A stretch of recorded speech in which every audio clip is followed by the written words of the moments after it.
Hey everyone, welcome back. In the previous episode, we planned our first person stealth game and talked about the game idea. Now it's time to start building it. For this episode, I worked on the prototype of the game. At this stage, I am not focusing on assets or making the game look good.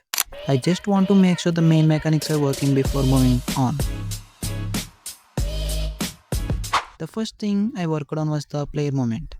Since this is a first person stealth game, the player needs to move around and look around properly. So I created a basic first person controller.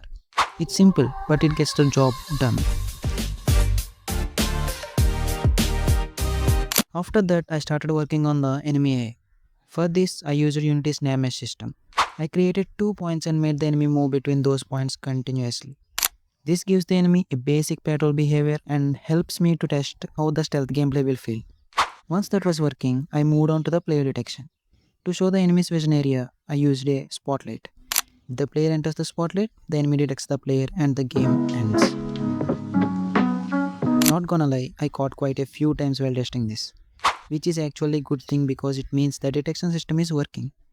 Now I have player movement, NavMesh enemy patrol, spotlight vision, and player detection all working together. The game still looks very basic right now. There are no assets, no environment, no keys, and no treasure yet. But that's okay because the goal of your prototype is to test the mechanics first. And honestly, I am pretty happy with how it's coming along.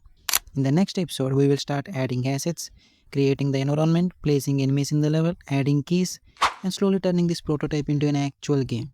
If you have any ideas or suggestions for this game, let me know in the comments below. And thank you for watching episode 2. And if you want to follow this series, just stay tuned to our channel. And I will see you in the next episode.